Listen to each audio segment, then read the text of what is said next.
Get yourself together. Don't embarrass me. The words landed in the middle of the lobby, sharp enough to stop conversations that weren't meant to hear them. People slowed.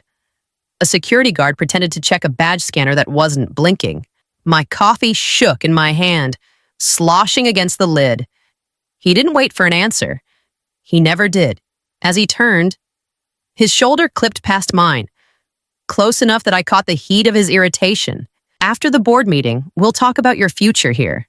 The glass doors reflected me back at myself, jaw tight. Eyes dry, shoulders already folding inward the way they always did when there was nothing to say that wouldn't make things worse. I took a step to the side, and that's when someone bumped into me from the other direction, hard enough to tip the cup. Hot coffee spilled across the floor and onto his sleeve. The man in the maintenance uniform froze. A cart rattled. The stains spread. I dropped to one knee before he could apologize. Paper towels. My hand moved on its own, blotting, pushing the mess away from his boots. Don't worry, I'm probably losing my job today anyway. The words came out flat. Not brave, not dramatic, just true. He watched me for a moment without speaking. Not the way people stare when they're curious, but the way they do when they're measuring something. I stood and brushed my palms together. My badge felt heavier against my chest. My name is Serena Cole. I am 36 years old. The thought cut through me because it sounded final. Like a number you write down when you're closing a file, not starting one. I had spent years learning how to disappear inside work, how to make other people look good, how to take the blame quietly and keep moving. The elevator chimed behind us. Someone cleared their throat. The lobby started breathing again. He nodded once, slow, and stepped back toward the cart. No apology. No thanks. Just a look that lingered longer than it should have. I turned toward the elevators, heart pounding hard enough to feel in my ears. If you've ever stood in a place where your job can be taken from you with a sentence, you know the exact weight of that silence. A small note brushed my fingers as I adjusted my bag strap. Something thin and folded where it hadn't been before. A small note. This story is a work created by the writing team at RevengeAITA. The doors slid open. I stepped inside. As they closed, I finally wondered what kind of person stays kind when there's nothing left to protect. The room went quiet the moment he walked in. Same shoulders, same walk, different clothes. The maintenance uniform was gone, replaced by a suit that fit like it had always belonged to him. He didn't look around for a seat. He took the one at the head of the table, set a folder down, and waited for the murmurs to die on their own. Evan's smile came too fast, too wide, the kind he used when he thought charm could smooth over anything. Introductions blurred past me. I watched the man's hands instead. Steady, clean, no rush. When his eyes finally lifted, they went to Evan first, then to me, like he was checking alignment. So, he said, voice level. What does she do here? The question landed sideways. Chairs shifted. Someone near the wall stopped tapping their pen. Evan laughed, light and dismissive. Support work? Minor operational stuff. Keeps the wheels turning. Minor? My jaw tightened. I kept my gaze on the table. The grain in the wood suddenly fascinating. The man at the head of the table wrote something down. Didn't look up. Didn't nod. He let the silence stretch until Evan filled it with another chuckle that didn't land. A page turned. Then his eyes came back to the room. I want the raw operational data from the last 6 months. No summaries. No explanation. No softening. The air changed. I felt it in my chest before my mind caught up. Evan leaned back, folding his hands like this was easy, too easy, across from me. A woman I barely knew pressed her lips together and stared at her notes. Someone else cleared their throat. Why ask about me and then hand me a target? The meeting ended without ceremony. People stood too quickly. Evan brushed past me, close enough that his voice dropped. Busy week ahead. His smile stayed in place, but his eyes didn't. I watched him go, then felt the weight of the room settle back onto me. The man at the head of the table was already gathering his papers. Attention elsewhere, as if the question hadn't cracked something open. My phone buzzed before I reached the door. An internal message pinged in, marked urgent, raw data, end of day. I didn't slow down. The file hit my inbox with a red flag and a deadline stamped across the top. Evan appeared at my desk before I could open it. He didn't pull up a chair. He didn't lower his voice. He leaned in just enough to make it clear this wasn't optional. "This needs approval today." I scrolled. Tabs opened too fast. Columns didn't line up. Dates overlapped where they shouldn't. I slowed my breathing and kept my face neutral. There's an issue with the vendor chain. His fingers tapped once on the desk. That's why it's urgent. I clicked deeper. The error wasn't sloppy. It was precise. One field shifted. One approval loop missing. Whoever signed would own the gap. You want my sign-off? He smiled without warmth. Your operations. Operations. The word he used when he needed distance. The word that meant exposure without authority. I'll need time. His hand slid a pen toward me. Blue plastic. The cap already off. You've got it. We can't stall again. The room felt smaller. My screen reflected back at me, eyes too focused. Jaw locked. I reached into my bag for a charger and my fingers brushed paper that hadn't been there before. Folded. Thin. Don't sign anything in blue ink. I froze. The pen on my desk was still rolling. Slow. Toward my wrist. Evan watched me, waiting for movement. The kind of waiting that assumes compliance. Problem. The word carried a warning. I closed the file without saving. I need the original export. His smile twitched. This is the original. My phone buzzed. Another internal message. Marked priority. Same file. Same deadline. Was this a mistake? Or was it meant to see how quickly I'd break? I stood and pushed the pen back across the desk. I'll circle back. He straightened. Blocking my path for half a second too long. Don't make this harder than it has to be. I met his eyes and stepped around him anyway. The note stayed folded in my palm, edges sharp enough to leave an imprint. By the time I reached my desk again, the file had updated. A new approval field appeared at the bottom. My name was already there. All it needed was ink. I was halfway through rewriting the approval trail when a shadow stopped beside my desk.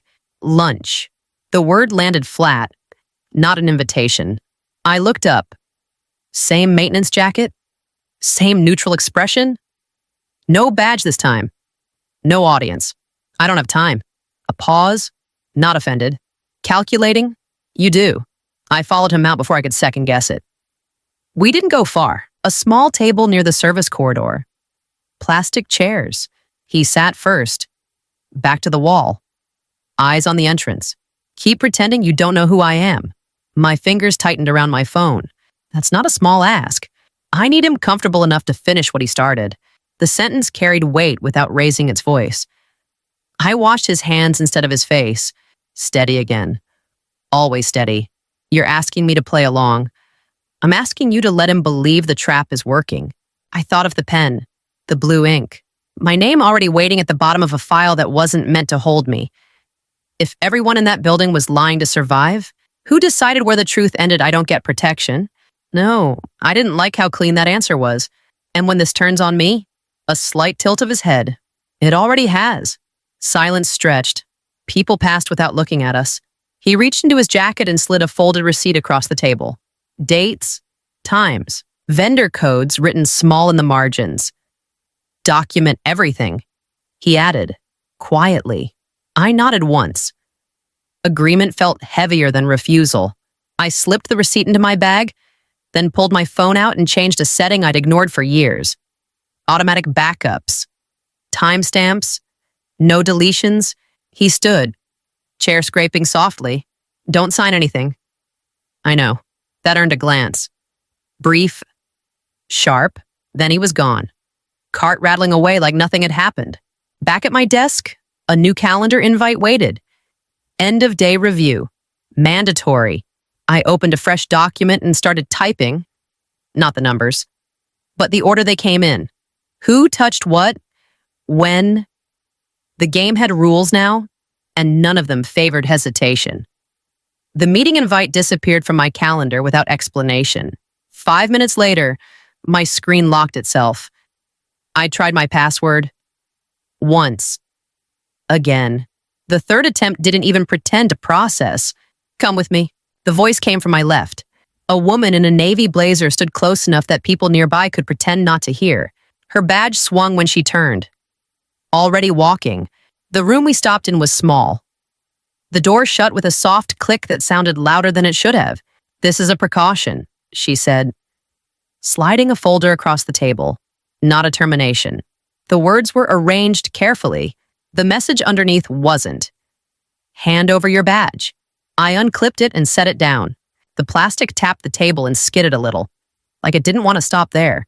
"Your access is suspended pending review." Pending meant indefinite. Review meant quiet. I waited.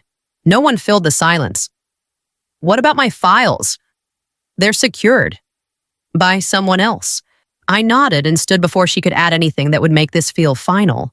In the hallway, Evan was already there, leaning against the glass. Arms loose. "Smile easy. Timing's rough," he said, eyes flicking to the folder in my hands.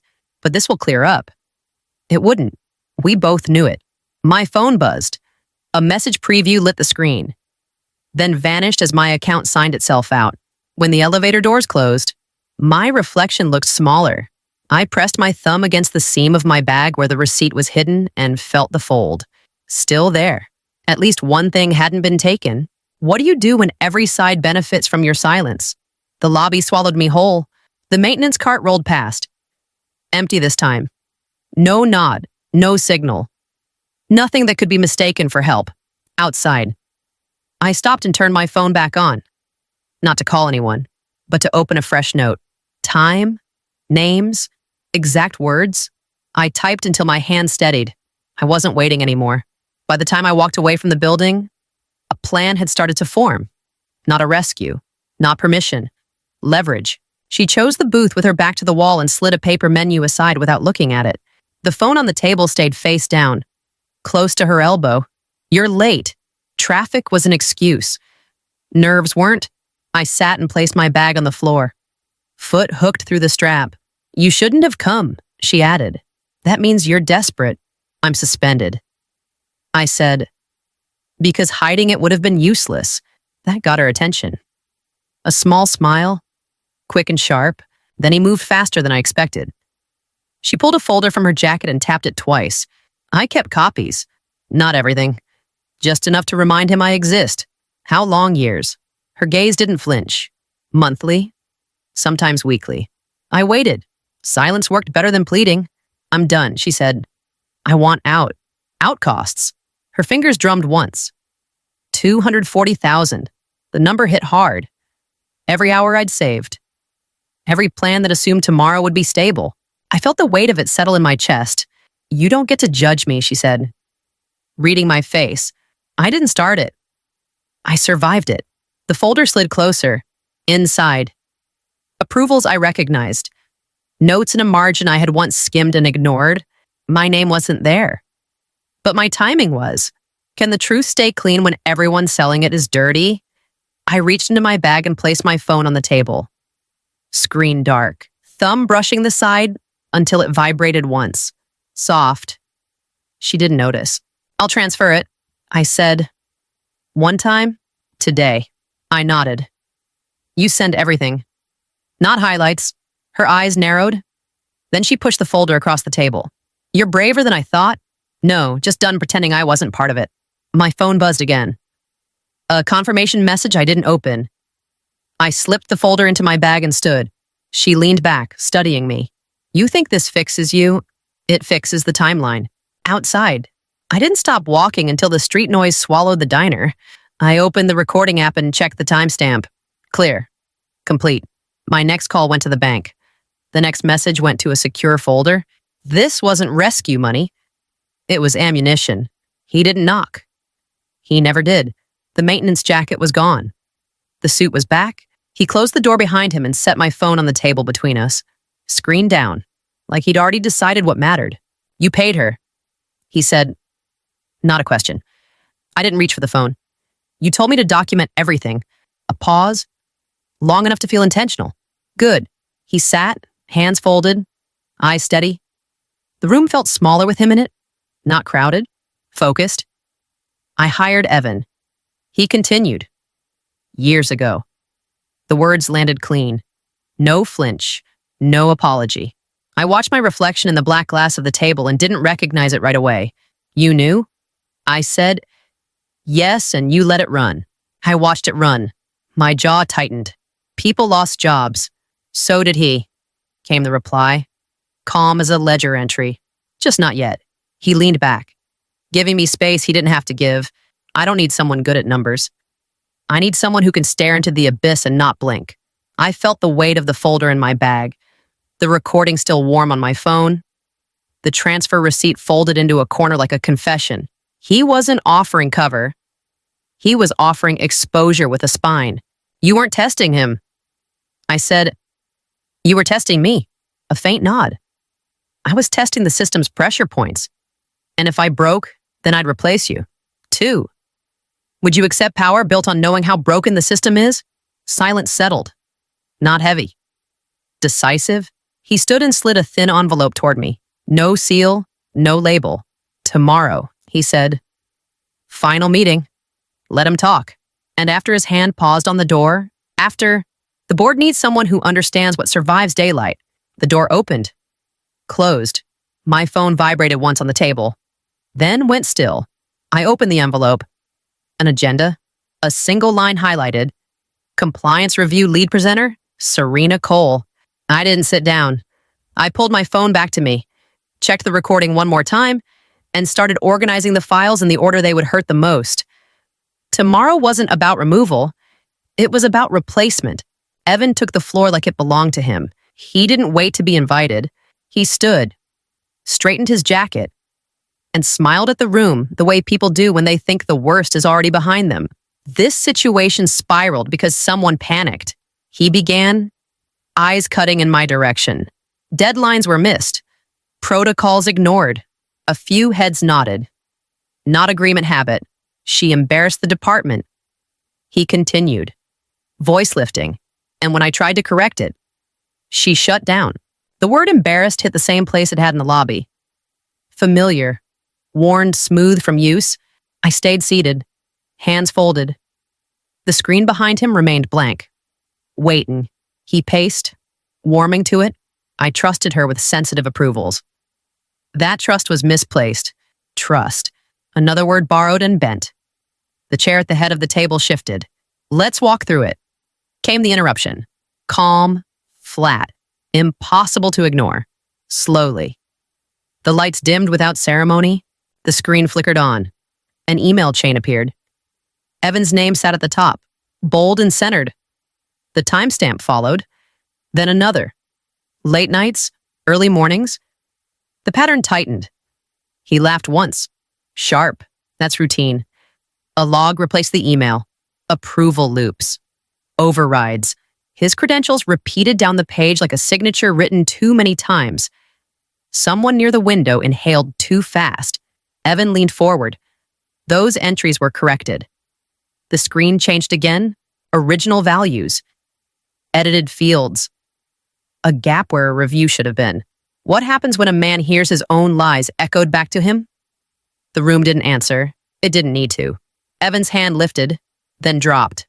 This is out of context. Another click. The context arrived. Internal notes. Warnings flagged and dismissed. A comment thread ending with a single line. Proceed as discussed. Silence spread, thick and absolute. Evan stopped pacing. His mouth opened, closed, then opened again. I felt the shift before anyone spoke. Not relief, not victory. Gravity. The chair at the head of the table scraped softly as it moved closer to the screen. We're not finished, came the voice behind me. I didn't look back. I already knew. The rope was tight now. All that was left was to see who else it would pull down. The room held its breath while the last log faded from the screen. Evan found his voice first. This is selective. You're framing process gaps as intent. I stood, not fast, not slow. The movement alone shifted a few eyes away from him and toward me. You told me not to embarrass you. I let the pause stretch just long enough to hurt. But your existence is the embarrassment of this building. A murmur rippled and died. Evan's mouth tightened. He looked past me, searching for rescue that didn't come. I turned back to the screen and tapped my phone once. A new file opened. Different sender. Same pattern. These approvals didn't start with him. The cursor highlighted a date before my suspension. Before the warning note, before the lobby. They started when oversight was removed. A chair scraped. The sound was small, but it landed. The next slide appeared. An email thread marked confidential. The top name wasn't Evans. Silence sharpened. I'm not finished. My hands didn't shake. I noticed because I expected them to. When the system rewards speed over review, someone has to decide what gets ignored. The air changed again. Not toward me. Toward the head of the table. Evan tried once more. She's deflecting. I didn't look at him. I paid for evidence. The words landed heavy. I recorded the exchange. I transferred the funds. I kept the timestamps. A few people shifted like they wanted to leave and couldn't. What does justice look like when it reaches even the powerful I face the table? I didn't do this to save myself. I slid the phone forward. I did it because silence was cheaper. And I'm done paying for it. No one spoke. Not agreement. Not denial. The chair at the head of the table moved again. Closer now. The screen stayed lit. Names frozen in place. Proceed. Came the instruction. Quiet and final. I sat, pulse steady, knowing the next decision wouldn't be about guilt. It would be about who stays standing when the lights don't turn away. They didn't raise their voices when they took him. They didn't have to. Evan stood while the room stayed seated. His jacket hung wrong on his shoulders, like it belonged to someone else now. A hand touched his elbow. Another badge scanner beeped somewhere down the hall. He tried to say something, then stopped. Realizing no one was waiting for it, the chair at the head of the table turned toward me. "You're not returning to your role," came the statement. Careful and measured. "I'm not," I agreed. That role trained me to look away. A pause. Not resistance. Assessment. I want an independent compliance division. I continued. No shared approvals. No shortcuts. Direct reporting to the board. The silence stretched, then settled. A nod. A pen moved. The decision landed without ceremony, which told me it would hold. Weeks later, I sat in the lobby again. Same glass, same security desk, different weight in my chest. I opened a container I'd packed that morning and took a bite without checking my phone. The food was fine. Nothing special. This lunch isn't great, but it's mine. Completely mine. I learned something I didn't want to learn. Silence feels safe until it costs more than speaking. Once you notice that line, you can't pretend you don't see it again. I'm done paying with my name, my time, or my self-respect. If you stayed with me through this, thank you. Stories like this don't end with applause. They end with quieter choices that hold up over time. If parts of this felt familiar, share your thoughts in the comments. I read them. And if you want more stories about drawing boundaries and taking control back, stay with me and follow along.